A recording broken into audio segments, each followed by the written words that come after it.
Molo Sambonani, hello, how's it? Good evening, Goeienaand, and shalom, good people. Welcome to vlog 120. That's in lieu, of course, of what would usually be Liberty and Friends. As you'll know, if you are keeping an eye on my social media, I've postponed that to tomorrow, Monday, at 7 p.m. Did I say 7 or 8? 7, I think, p.m. tomorrow on Monday. We'll have that, of course, tomorrow. That's Liberty and Friends, your week-ending news and analysis show. Look out for that, please, on Monday at 7 p.m. tonight. In this vlog, I just, as I was traveling and trying my level best just to get somewhere in order to do this broadcast, I was infuriated by what is seemingly now and very much the evidence points to a coordinated campaign by various Israel-hating organizations, which are now appropriate of things, the South African government, or their positions rather, and their influence in the South African and with the South African government in order to place more bullying pressure on the current Miss South Africa, that's Lalela Mswane, and of course the Miss South Africa organization. But hey, don't take it from me. Have a look at the recent headline. A1 Arts and Culture Minister, that's all Nathi Mthethwa, now deciding using state resources, of course, because of course we know the party he belongs to is not a fan of Israel and goes as far as making, in some cases, patently anti-Semitic statements under the guise, of course, this guise we often hear by organizations like BDS also of being anti-Zionism. They're not anti-Israel, or pardon me, they're not anti-Jew or anti-Semitic. No, they're anti-Zionist, is the argument we often hear from them. And I've had this conversation before, that it stands to reason that if you take exception to the one nation on this planet, that is the Jewish nation, the ancestral homeland of the Jewish people, and yet you say very little, if not nothing, on the other, or on actual, rather, autocracies and despotic nations around the world. In fact, in some cases, our politicians schmoozing and being buddy-buddy with those nations that don't actually respect human rights. It says a lot then when your focus is solely on Israel. Your condemnation and your scorn is solely on Israel. You can't hide behind the anti-Zionism fig leaf when in reality the only critical of to run massive campaigns against Israel. The only nation, of course, which is the ancestral homeland of the Jewish people. I've been absolutely crystal clear in my criticism of this. But again, don't take it from me. You guys have seen, of course, as I said, and I do have two guests, by the way, waiting to have a chat with me. But as you all know, the vlogs are usually just my space, the space where I can get to speak to you directly into that camera and share a thought that I have. And the thought that I have right now is the ongoing anti-Semitism we're seeing in this country. And I like to call it trendy anti-Semitism because it often hides behind the fig leaf of people who claim that they are pro-Palestine. That is the usual argument you'll hear them make, and how they'll suggest, for example, that there should be international solidarity against Israel in favor of being pro-Palestine. But when you then ask them to hold those who govern Palestine, quote-unquote Palestine, whether it be Gaza or what they call the West Bank, which is actually Judea and Samaria, when you ask them to hold those who, quote-unquote, govern those areas accountable for their acts, their atrocities that they commit, their terrorist acts in most cases, well, then it's crickets. It's dollar law and crickets from them. I've said this before and I'll say it again. There's a real need in this country for an honest dialogue on this issue, away from the Israel-hating and the Jew-hating lobby groups who hide behind the fig leaf of caring about Palestinians. Whether that be the BDS types or the various formations, who in many cases, when they do, for example, show their hand, and you've seen it on this show, I provided the hard evidence of it. When they do show their hand, they're not afraid to show the very flags of terrorist organizations who have said things like they would love to see the Jews be driven into the sea, or the extermination of all Jews, such as Hezbollah, Hamas, and various other terrorist organizations. They will wave those flags. They will wave those flags at Jewish communities when they protest, but say nothing in condemnation of the various organizations that they shill for. So yes, I'm pissed off. You can hear it. You can hear it in the voice. You can hear it in my stance, in my demeanor. Because what pisses me off the most, and this is the conversation I'm going to have, is that we're now seeing the politics of these various lobby groups who are friends with the ANC find their way into government and pretend that they represent South Africans broadly when they don't. And I've shown you that most South Africans, given the fact that we are a 96% Christian country, are actually very much warm to, in favor to actually loving Israel. So then who are these people representing, and why are they using our resources, state resources, to hold these positions that they hold as parties and as various Jew and Israel-hating groups? But hey, don't take it from me. Don't take it from me. They're currently punching down on this lady, Lalela Mswane. They're punching on this lady. She's being their punching bag right now. And it's ironic. It's ironic. They do seem to enjoy punching beauty queens or models, don't they? The BDS types. Because sure as hell ain't the first time. We know that. You know that. You've seen that. But stuff it. Don't take it from Big Daddy Liberty. Let me bring on two folks who I really wanted to have this conversation with. We're going to be short, people. We're going to be short. Get your comments in. Remember to hit that like button. We're going to have that conversation tonight. We need to tackle some of this anti-Semitism and this anti-Israel sentiment that is pervasive. I'm in conversation, of course, with Usara Gonda. She is from the Daily Friend. If you are not on the Daily Friend, if you're not seeing the news, analysis, and opinion from there, you can find them at www.dailyfriend.co.za. Sarah, good evening. Evening. Thanks, Ifle. Thanks for having me on. Yeah, absolutely. Sorry, man, for that little rant. You know, I always begin my vlogs, or my vlogs usually don't actually have guests, usually. So it's usually me literally speaking into the camera and venting on these issues. And I think it's important in this conversation to actually bring on people to have this conversation, because I can get quite emotional on this particular issue. Another chap who I want to bring on, again, someone who's been on the BDL show before, the chairperson of the South African Zionist Federation, that is Rowan Hollivan. There he is on screen. Rowan, good evening. Welcome to this vlog. Good evening. Hi, Big Daddy. Hi, Sarah. Thank you so much for having me. Awesome, brother. Good to have you on. And perhaps let me begin with you. Rowan, you've issued a press release effectively condemning this latest move by the Department of Arts and Culture, led, of course, by the Minister, Nathi Mthethwa, who's basically said, hey, we're effectively boycotting Miss South Africa. Why? Because she wants to go to Eilat in Israel to compete in Miss Universe. Why, Rowan, would you condemn this action? What is wrong with the minister's stance on this?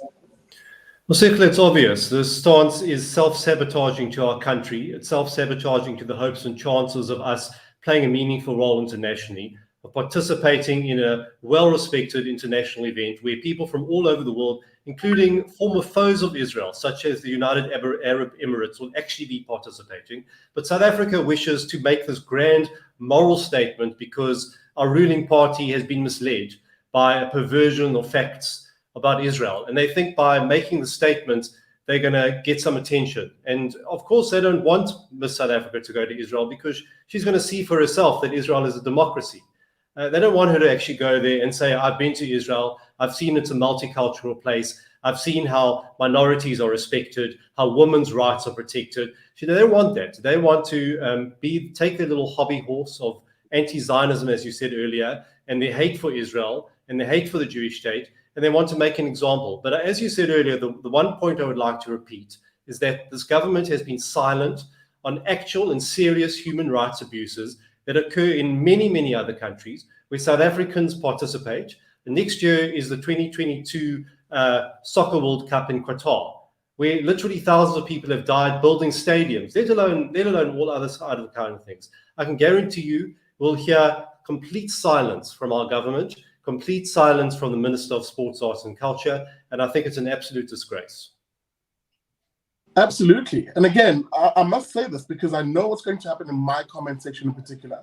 I make no pretenses, and I've never made any pretenses around where I stand on this issue. I've openly said I'm a Zionist. I fully support the state of Israel. And on this show, we will advocate for Israel, especially because those who hold power in the society, those who hold institutional power, the very power that they often project their opponents as holding and lording over them. That's how they usually argue. But actually, they're the ones who hold the power, are the anti-Semitic and really anti-Zionist people. The effective Jew and Israel-hating lobby in this country are the very people who hold institutional power. And that actually it is incumbent on us, those of us who support Israel, who are actually in the majority, population-wise, to get and raise our voices on this issue, especially when it's in defense of people who are being bullied and who are being punched down on by these people who hold the institutional power. Sorry, let me come to you, because there's a reason why I frame it this way.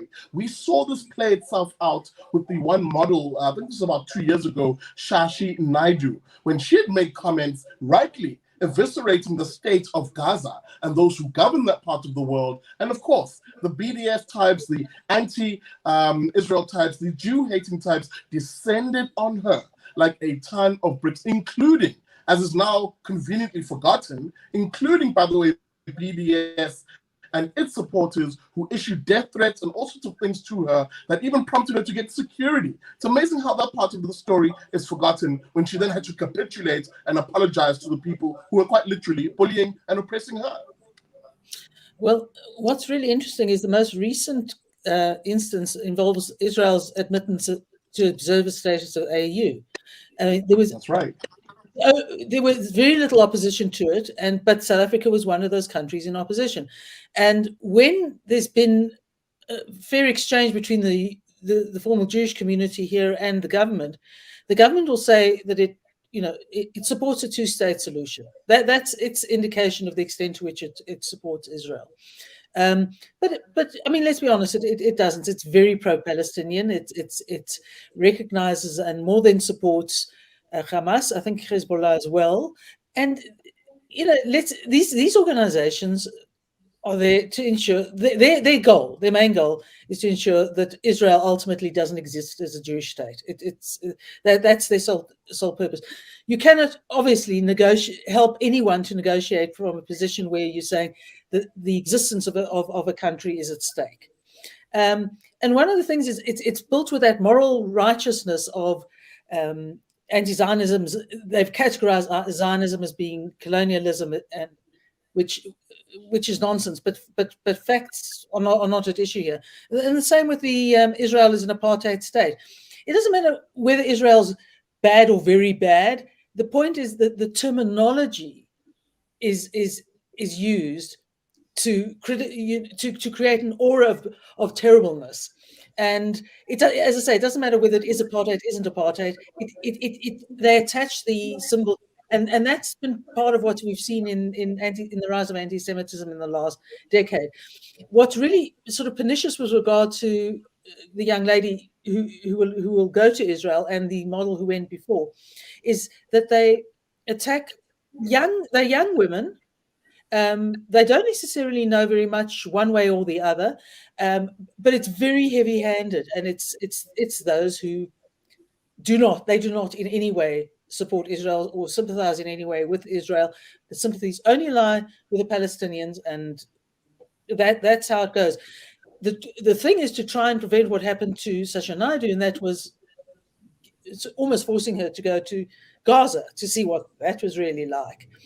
And what's interesting is you've got a world event, a Miss Universe, and South Africa is once again increasingly the outlier on these issues. It's not as if there are states lining up to stop the entrant from their country going to Israel. So I think the way to look at it is to say, well, can they all be wrong and we're right? And it doesn't reflect the trends of what's happening in the AU, what's happening in the Abraham Accords. But one has to try and find a way to really counter what is a great deal of aggression against someone who'd be put under enormous pressure unjustifiably. Absolutely. And Rona, I must bring you in here as we sort of taper off the conversation. You know, there is a real danger here because I think Sarah's instincts are 100% correct. There is an attempt here to be as heavy-handed, as mendacious, as slanderous as possible in order to effectively instill a culture of fear and to stifle freedoms, the freedom to associate, the freedom to travel freely, the freedom in this case of this young lady to go compete in Eilat in Israel. She's made no statements about her positions on Israel or Palestine, but actually just to say, look, I want to just go compete. But here are people who don't want those of us who enjoy our freedoms to enjoy it, and worse yet, they don't want her to go to Israel to see how free and how people there live in freedom. The very thing that we're told is not the case. And for example, the very thing that here on the BDL show, we've shown people is not the truth, because we went to Israel here on the Big Daddy Liberty Show. We brought you images. We spoke to Israelis who told you themselves firsthand how they live in a free society, despite what BDS says. 100% agree with you. And that is why it is imperative that we support South Africa to actually go to Israel to see for herself. And if you go to Israel, and I encourage anyone who is sitting on the fence, or you're not sure, or you're reading about this in the media and you're not sure where you stand, go to Israel. It is an open country. It is a liberal democracy. It is one of the most multicultural places in the world. You'll see Jews and Arabs and all ethnic groups sitting on a bus together, swimming in the sea together. Israel practices all kinds of policies to ensure that people are represented. It has redress. It goes as far as affirmative action. It is a country of principles, of ethics, of morals, and it is the freest country by far in the Middle East. It's the only democracy in the Middle East. It's in many ways freer than many people in South Africa. And Israel has many solutions to offer us as a country. We can learn as a South African country from Israel. We can, instead of us drowning in drought, in starvation, in lack of water, in lack of electricity. I'm glad we had electricity so we could have this conversation.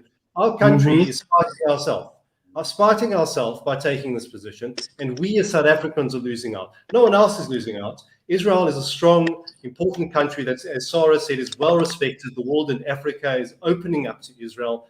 Everyone has good relations with Israel except South Africa. South Africa wishes to be, as we say, dafka, wishes to be different. And the only people who lose are us, ordinary South Africans and people on the ground. And that's why I say it is important that we support Miss South Africa.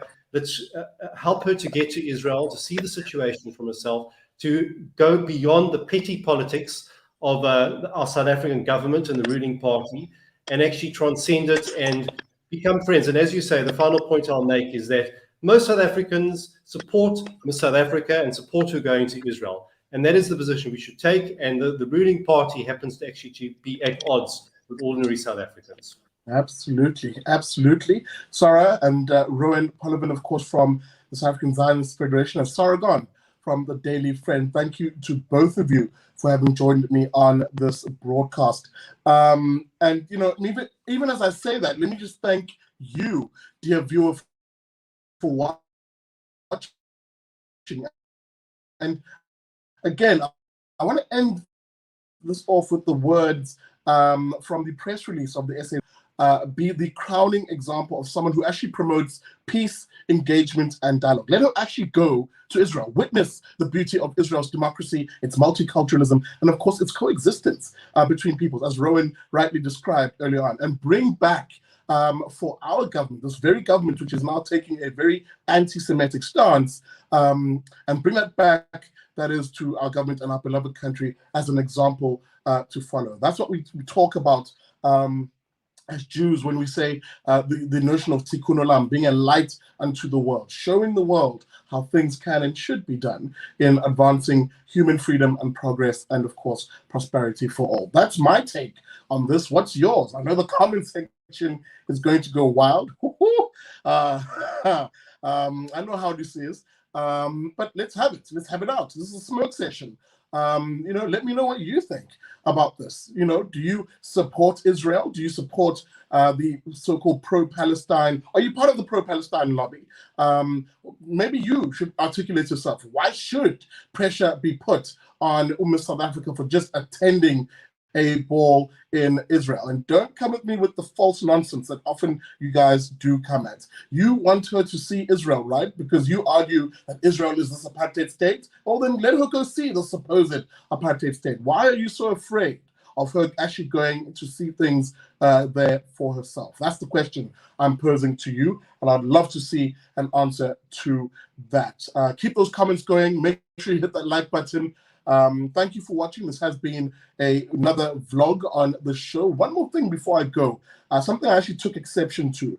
If you notice the nature of the criticism by the Israel-hating, the Jew-hating, and the broad so-called pro-Palestine lobby, the criticism has actually been rather racist and disgusting also, because there has been an underhanded suggestion, an implied suggestion, for example, that because Lalela Mswane is a black South African, that because she's black, she should somehow be automatically pro-Palestine or take the position of being anti-Israel in its nature. That is the most, it's that notion of a soft bigotry of low expectations. The idea that one, simply because I have or she has brown melanin, should think a certain way that is approved by a certain grouping that hold institutional power. Again, it's these things that you need to be very cautious of and very attuned to when you listen to how certain people talk on given issues. But hey, maybe that's just my view. You let me know what I think. But one thing I'll tell you is this: when at Lalela Mswane, if you're watching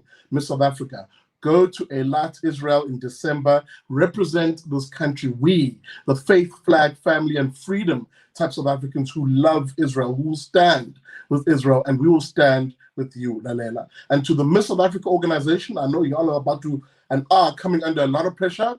Oh, fast baked, as let's say in Afrikaans. And you make sure that that young lady makes it to Israel and represents this country. That's my view. Let me know what your view is. As I said, this has been, of course, vlog 120 here on the Big Daddy Liberty Show. As I end the show, I remind you, as I always do at the end of every broadcast, never trust a commie, or in this case, never trust BDS.